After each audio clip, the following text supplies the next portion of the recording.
Welcome to Yesterday, Today, Tomorrow.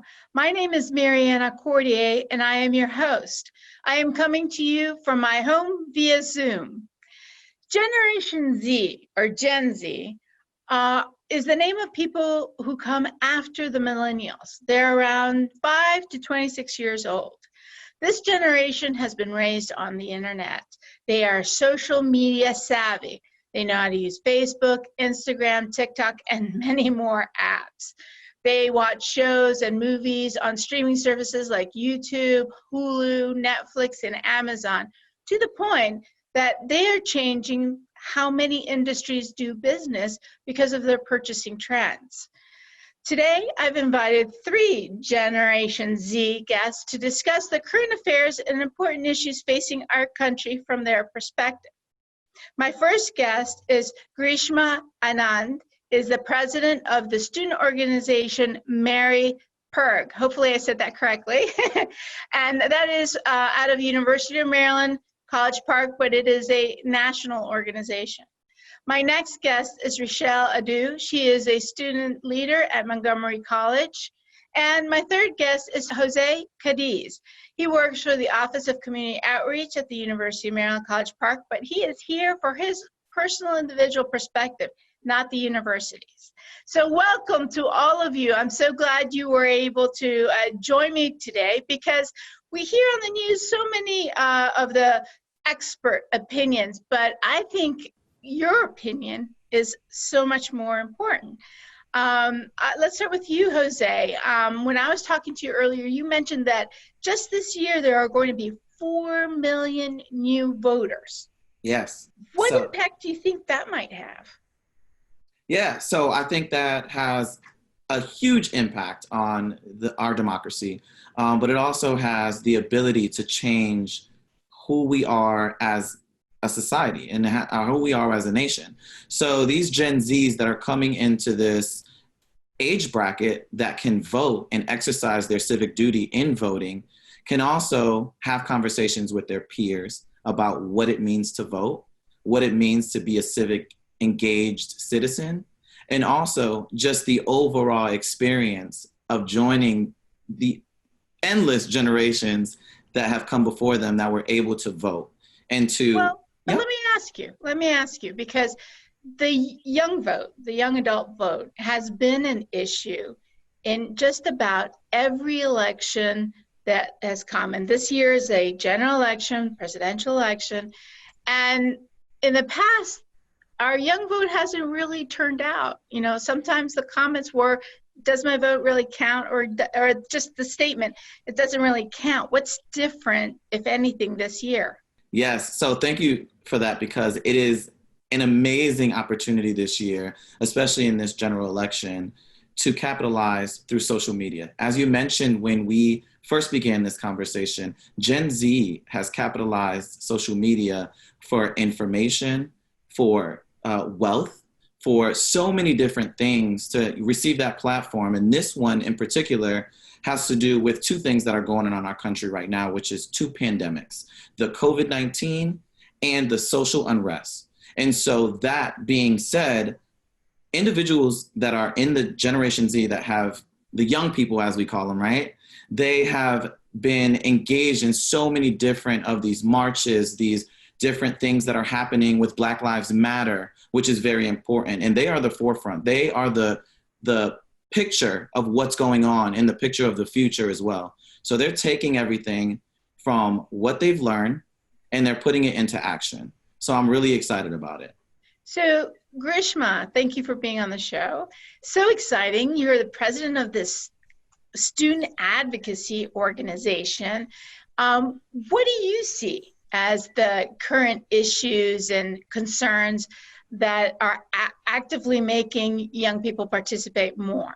Yeah, thank you for having me, by the way. But I just want to second what Jose said. I think a lot more like information is being spread through social media. I know I see it through my social media channels, as well as through just like the university and the amount of public outreach through the university's student organizations.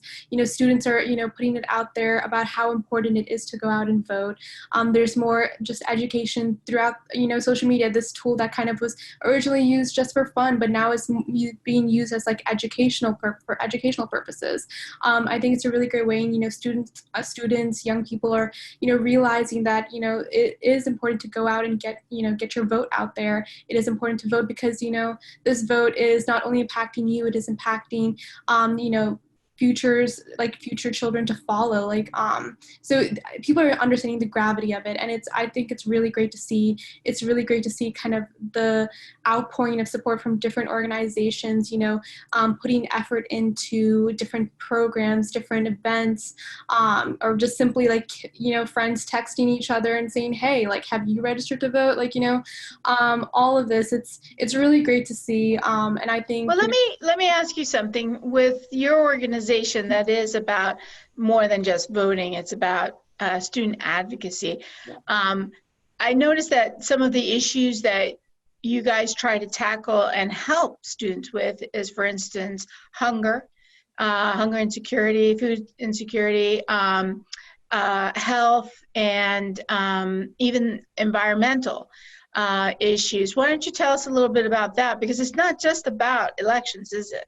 yeah, so like definitely, I think there's definitely, you can find a lot of intersection between all these topics and voting, because who you vote for, you know, helps plan out these policies that affect, you know, hunger, affects food insecurity, affects public health, and climate action. So I guess to talk a little bit about each campaign, you know, on a climate action front, we are focusing on trying to make all public USM schools switch to 100% renewable energy by 2030.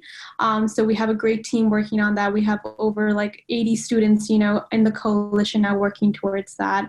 On the public health campaign, we are working with this pandemic to make sure that that our UMD, the university, is addressing and making sure to meet the well-being of students and employees physically, mentally, and emotionally on campus. So we'll be advocating for them throughout this pandemic. And lastly, for our Zero Hunger campaign, which is to tackle hunger and food insecurity. And for those who don't know, food insecurity is basically the inability to access affordable and nutritious food on your campus or wherever you live. So basically, I think that's amazing that you guys have that, because I mean, when I was in college and law school, it was all about, okay, you're a starving student and you're going to be a starving student, and that's it. There wasn't really an approach to advocate how to improve that condition. You know, you just figured you'd get through it and eventually get a job, be able to buy food. But let me ask you, Rochelle, you know, there's so many issues that are pertinent to everyone, including the young adult youth. I don't want to say youth because you're not kids, you're adults, but you know, but they treat you like kids. So let me ask you, you know, what is it that you see right now affecting you guys in school, on campus, in your lives? What is truly, you know, other than the pandemic, really affecting you? And that's actually a really good question. And I like to jump off what Grishma said about the intersectionality within this issue, because it's not just one issue that's affecting us. We see a build upon with this issue. So whether it be food insecurity, we notice that there is a lot of food insecurity, especially among college students. So that is a big issue. But then again, it goes back to our second pandemic that we as a nation are facing, and that is of race and of just all of the isms.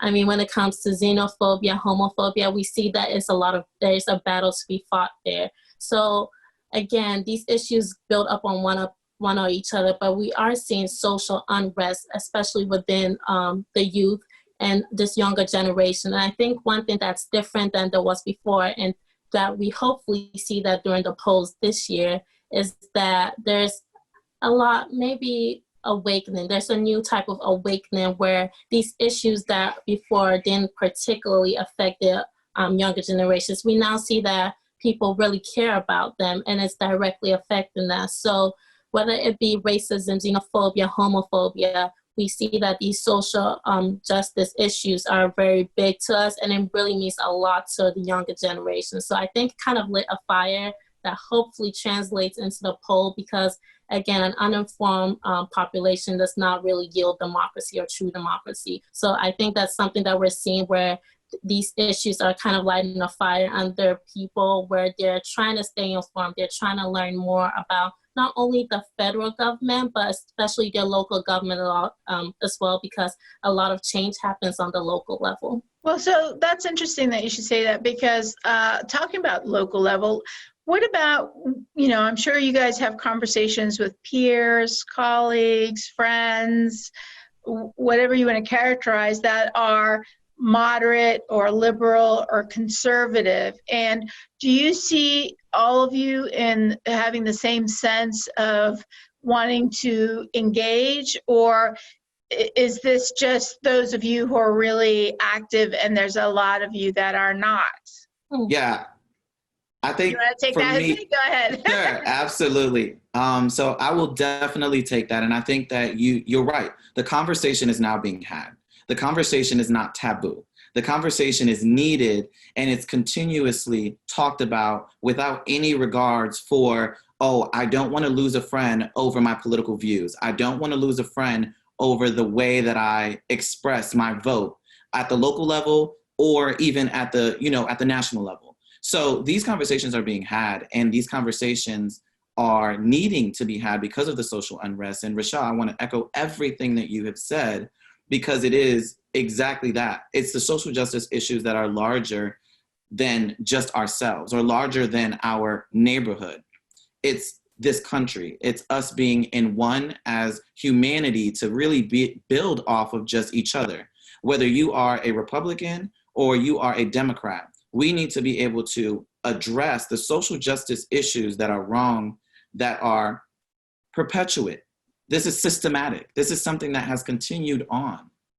And this right now, the individuals that are out there fighting for social justice and just equality is what we need. And we see it. And the young people, I honestly give you all of everything that I have to continue this fight with you.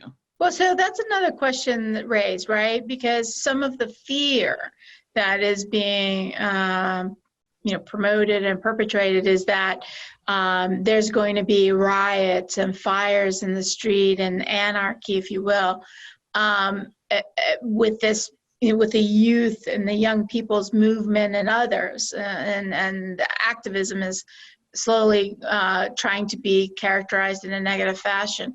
What do you guys think? Who wants to take that?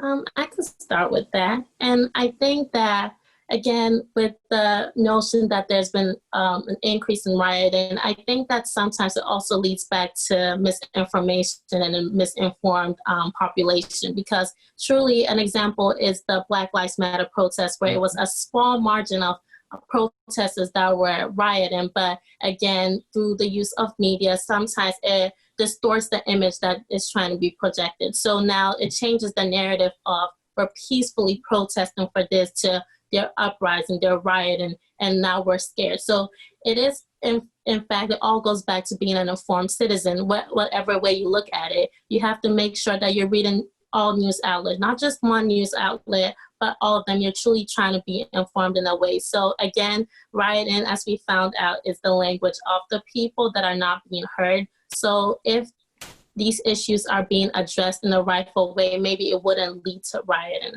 So let me ask you, because being informed is always and has always been super important, but we have reports of Russian or foreign interference with elections, disinformation, and you guys really know how to navigate the internet and social media and everything. What, if any, recommendations do you guys have for everyone else to be able to filter and find what is truth and what is not? Do you want to start, Grishma? Yeah, sure. Like, again, kind of echoing like what Rochelle said, just, not only looking at one source, looking at many sources, because you want to kind of diversify your information, the information that you're getting. And also, I think a really big part is looking at statistics as well, because statistics don't lie. So you want to look at that, I would say, primarily, and you want to also look at other sources to get a better grasp of the situation and better understanding of things, because definitely just looking at one or a few sources can definitely skew your perspective on any type of situation. Yeah. Very well said. Very well said. So what about your conversations that you've had with people that differ in opinion with you or have a different position? Jose, what's been your experience with that? Yeah. So my initial conversation always starts from the humanity aspect. I think that everyone needs to lead with that, the betterment of each other, the conversations, the best interests at heart for just the human aspect of it. And then we get into the disagreements in policy. And I feel like that's where it comes down to. But being bipartisan is something that we need to continue to keep the eye on, the best interest for all, not for some, but for all.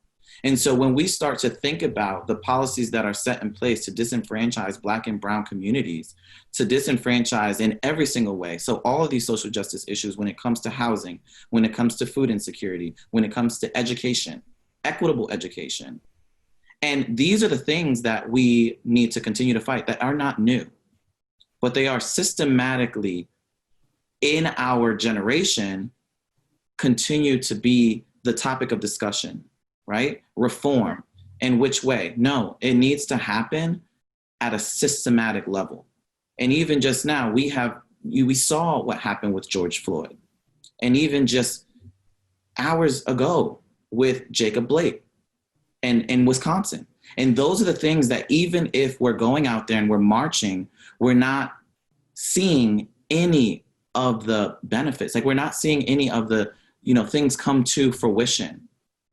And Breonna Taylor and her killers are still out. Right. And that's what we need to speak on. So that kind of perfectly leads into the importance of the census, right? We need to know with the makeup of the country, right? And where the needs are for the distribution of the monies from the government to meet the needs of the population. So have Grishma, the group you're with, are they helping with the initiative of getting, your group, your young adults to be registered or give the information for census? Yeah, so Mary Perk focuses a lot on, voting and getting students registered to vote. I know Jose and his team, they work primarily on the census, and we did partner once in the past. And I learned honestly through them a lot about the census. And, I told my friends all about it. Like, have you done your census? Like, this is like, why it's so important. Like, I didn't honestly realize before, but, we try to promote as much information about, the census through, what, again, Jose and his team post on Instagram and Twitter and all. But yeah, as for registering, we definitely, we promote a lot of information about that. There is a lot of misinformation going on about, mail-in ballots and how they might, possibly be leading to fraud and stuff, which is wrong. They don't. It's, so just kind of trying to prevent that misinformation being spread around within our campus community and hopefully beyond if our information goes that far. But definitely that's what we've been working on and we'll continue working on till the November elections to ensure that, we have a great turnout this election year. And Jose, you guys are really involved with the census and getting students to register or get counted where they go to school. It's not necessarily about being counted for, where they're from, right? That is correct, yes. So where they go to school. And we also look outside of just the university and our population that is surrounding the university in College Park. We talk to our immigrant communities as well and talk to them about the importance of getting counted and the stigma around not, having the ability to practice this civic duty because they aren't citizens. And it's entirely not true. they can go ahead and they can fill out the census. It's actually imperative that they do because of the representation in Congress and those resources in those communities. How can they register for the census? Is there a way of doing that online? Yeah, so there's 3 ways that you can actually complete the census, and that is via phone, online, and also in mail-in. So they can go ahead and do that either which 3 ways. And 2020census.gov is where you go. That is the website. And they can also go to oce.edu, and we have tons of information on our website as well that can lead them to any questions or any frequently asked questions that they have in multiple languages. The census also does a great job at doing the census in so many different, I believe over 20 languages. And so any type of, miscommunication can be stopped at just that language barrier. That's awesome. That's great. And Rochelle, at Montgomery College, are you guys also doing an initiative for getting students to register with the census? Definitely. It's been a college-wide initiative actually on all levels, but on all different fronts, whether it be from an administrative point or from a student body or a student government position. There has been a push for the census.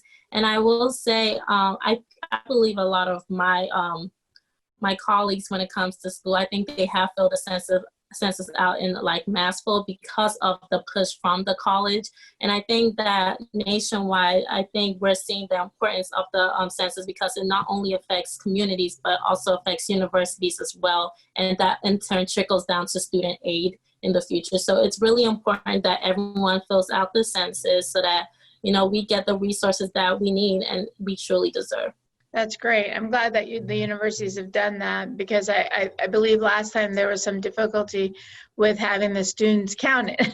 So it's good that you guys will be counted this time. What about in Montgomery College?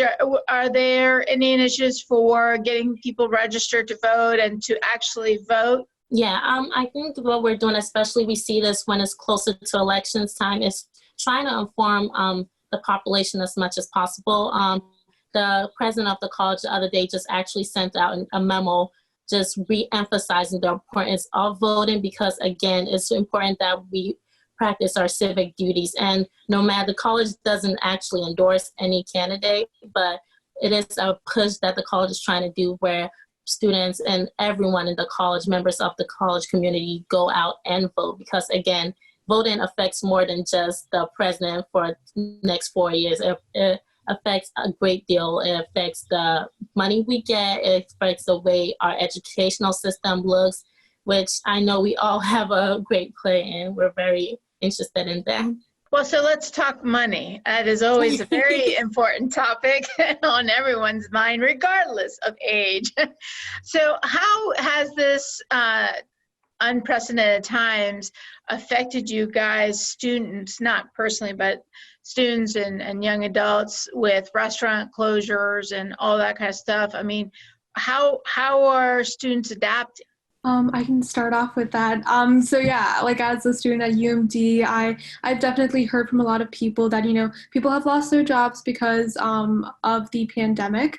The university has kind of cut back on like how many students are working on campus as well, which is, definitely really rough for students who kind of need those jobs and rely on those jobs. But especially it's like, you want to stay safe at the same time. So it's definitely a financial burden. And it's like students are looking more towards that kind of financial aid or scholarships or anything you can get during this pandemic. It's definitely a hard situation, and especially kind of amidst all this, having to kind of figure out housing as well, and dining plans and all that. It's definitely kind of it's really much a headache, honestly I could say, and it takes a toll mentally, emotionally. So I can say students are definitely struggling. It's hard, but there are resources there, and I see groups on campus promoting information on how to get help on campus or off campus through different organizations, as well as supporting each other through all this, which is really great to see. Jose, what do you want to follow up with her? Yeah, I definitely want to follow up because when we are out there, we're actually working with the community as well. And the impact of the community is also just as large as our students on campus, and we're seeing that. Our community, they're working in, the restaurant industries. They're working in the in different places that have been impacted by this COVID-19. And that is hard. That is really, really hard for our community members. We're seeing an uptick in, food distributions, attendees.